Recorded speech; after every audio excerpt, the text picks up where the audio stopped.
यहाँ उपस्थित सभी वडीलगण, युवा साथी, माताएं, बहनें, सभी को मेरा गुलगुलान, जय जोहार, आपकी जय, स्वकथा पितरों की जय, प्रकृति की जय और जय भील प्रदेश।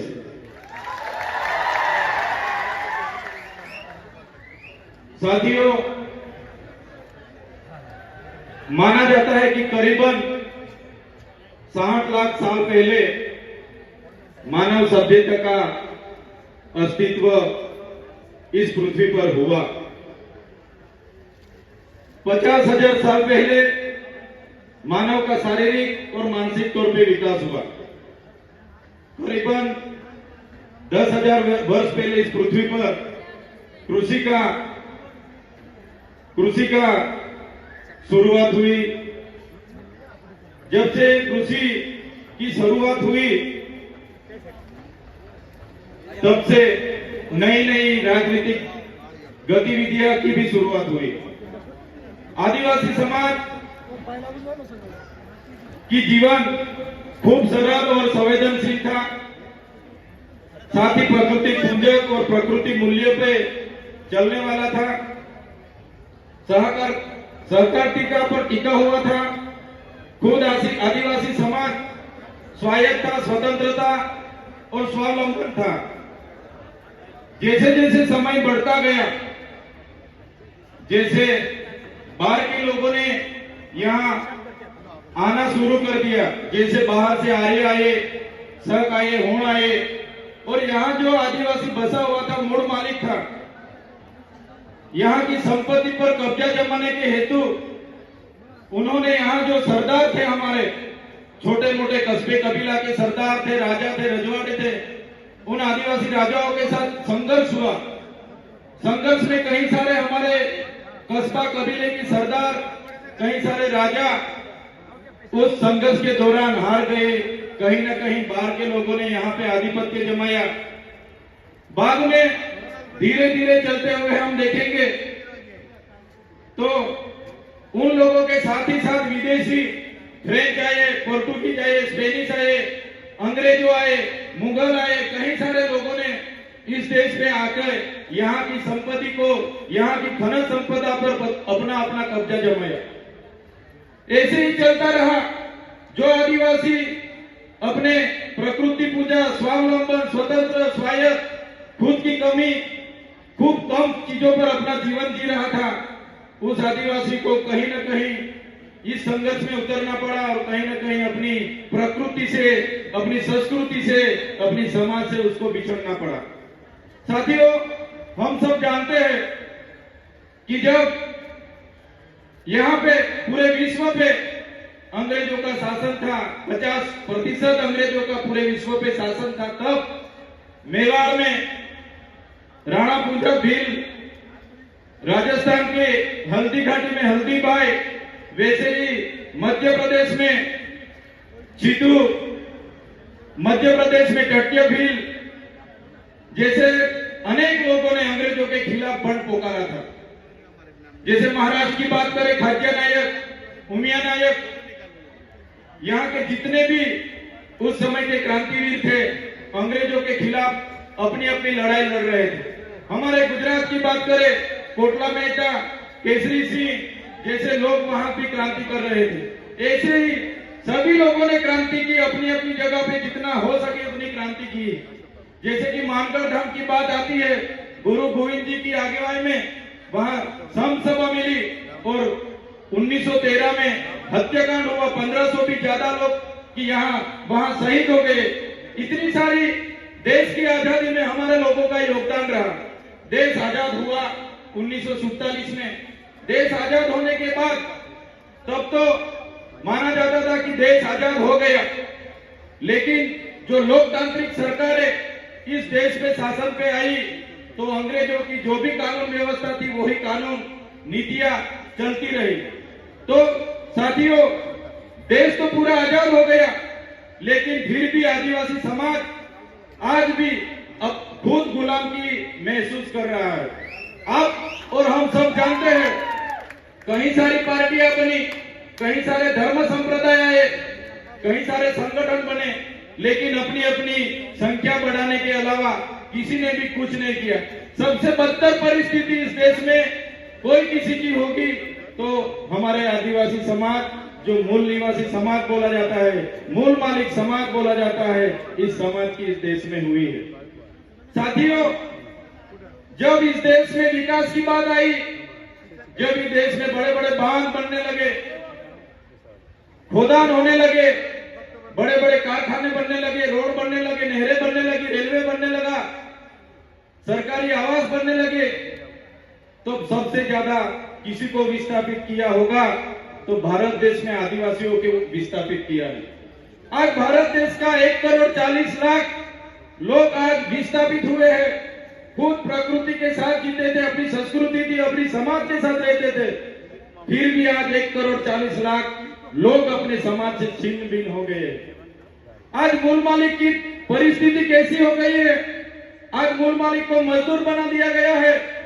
आज भारत देश की बात करें, 80% आदिवासी आज भी गरीबी रेखा के नीचे जी रहे हैं। 80% लोग आज भी गरीबी रेखा के नीचे जो जी रहे हैं वो आदिवासी है। साथियों, पूरे देश में आज खनिज संपदा की बात करी जाए तो सबसे ज्यादा खनिज संपदा जो आदिवासी एरिया में है, 80% खनिज संपदा अपने यहाँ होते हुए भी आज आदिवासी को मजदूर बना के इन सरकारों ने रखी है। तो साथियों, आदिवासी एकता परिषद यही सिखाता है कि आदिवासी कौन था, कहां से आदिवासी आए, क्या हुआ। तो आदिवासियों का इतिहास बहुत पुराना है। आदि अनादि काल से यहाँ रहने वाला हमारा आदिवासी, इतने सारे देश की आजादी स्वतंत्रता संग्राम में हमारा योगदान रहा, देश के विकास में हमारा योगदान रहा। जहां भी जरूरत पड़ी हमारे लोगों ने अपनी जमीन दे दी। आज आदिवासी 50% आदिवासी के पास अपनी खुद की जमीन नहीं है। आज देश में 8% आदिवासी बस रहा है, लेकिन आज देश में 1% भी जमीन आदिवासी के पास नहीं है। साथियों, ये मूल मालिक की हमारे देश में ये हालत इन सरकारों ने बनाई है। तो साथियों, यही बात हम करते हैं और आज भी यही बात इस मंच से करेंगे कि जिस तरह देश में हमारी परिस्थिति हो गई है, कितनी भी सरकारें आएगी, हम भी आएंगे, जीतेंगे, एमपी बनेंगे, एमएलए बनेंगे, मंत्री बनेंगे, जितनी भी पार्टियां आएंगी, जो गैर आदिवासी की पार्टी होगी वो रिमोट उनके पास रहेगी, हम मंत्री तंत्री या कुछ भी हो जाएंगे, लेकिन आदिवासी की बात रखने के लिए कोई हमारे सामने नहीं आने वाले। साथियों, हम मन से हर बार कहते रहे, आज भी यही बात दोहराएंगे कि हम जिस इलाके से आते हैं वो आदिवासी इलाका है। हम अपनी आदिवासी एसटी सर्टी से अनामत रिजर्व बैठक से एमएलए बने हैं। तो जब भी हमारे समाज के लिए लड़ना होगा, जब भी हम हमारे समाज के लिए बोलेंगे, जब भी हम हमारा भिन्न प्रदेश के लिए बोलेंगे और हमारी पार्टी जिस दिन हमें रोकेगी उस दिन हमारी पार्टी के लिए हम पहले रिजाइन करेंगे। साथियों, आदिवासी का उत्थान, आदिवासी का स्वायत्त राज होगा तभी आदिवासी का उत्थान होगा। आज आदिवासी एमएलए एमपी बने हैं, लेकिन जो मेन पोस्टिंग है, सीएम है, वो आदिवासी नहीं है। ट्राइबल एडवाइजर की कमेटी आदिवासी के नहीं है, यहाँ के अधिकारी एनजीओ हमारे आदिवासी के नहीं है, इसलिए आज आदिवासी के बारे में कोई सोच नहीं रहा है। साथियों, आजादी के 78 साल हो गए। आज सरकार अमृत काल मना रहे हैं, अमृत महोत्सव मना रही है। आज सरकार कह रही है कि विकास हो गया, विकास हो गया, विकास हो गया। ऊंची ऊंची प्रतिमा बना देने से, बड़े बड़े बिल्डिंग बना देने से, बड़े बड़े बांध बना देने से, अच्छे अच्छे रोड बना देने से आदिवासियों का विकास नहीं होगा। आदिवासियों का विकास तब होगा जब आदिवासियों का स्वशासन आएगा, जड़ जंगल जमीन और खनिज संपदा पर आदिवासियों का अधिकार होगा, अनुसूचित 5 लागू होगी, पैसा 1 लागू होगा, सीएम आदिवासी होगा, ट्राइबल एडवाइजरी कमेटी का आदिवासी होगा, तब आदिवासी का विकास होगा। आजादी के 78 वर्ष के बाद भी आज हम लोग हमारे एरिया में टीचर के लिए आंदोलन कर रहे हैं, सड़क के लिए आंदोलन कर रहे हैं, डॉक्टर के लिए आंदोलन कर रहे हैं, रोड रास्ते के लिए आंदोलन कर रहे हैं, पीने का पानी के लिए आंदोलन कर रहे हैं। तो कब तक आंदोलन करते रहेंगे, कब तक धरना देते रहेंगे, कब तक लड़ेंगे, जीतेंगे, जिंदाबाद मुर्दाबाद करते रहेंगे। साथियों, अभी किसी भी तरह की जिंदाबाद मुर्दाबाद करने के लिए हम तैयार नहीं है। अगर सरकार हमारा विकास करना नहीं चाहती, आने वाले दिनों में हम भील प्रदेश बना के रहेंगे। जो हमारा भील प्रदेश था, जो हमारा भील प्रदेश था, आजादी के बाद उस भील प्रदेश को महाराष्ट्र, मध्य प्रदेश, राजस्थान और गुजरात में बांट दिया है।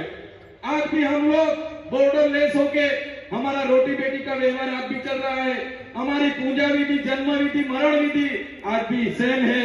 आज भी हम लोग, हमारी बोली भाषा, हमारा पहरवेश, हमारा नाच गान आज भी हम सब चारों राज्यों में है। साथियों, ऐसे लड़ने का अभी टाइम नहीं है। सरकार को हम बोलना चाहते हैं, सरकार ऐसे ही करेगी। विकास के नाम पे हमको छिन्न भिन्न कर रही है, हमको बांट रही है, धर्म संप्रदाय के नाम पर बांट रही है।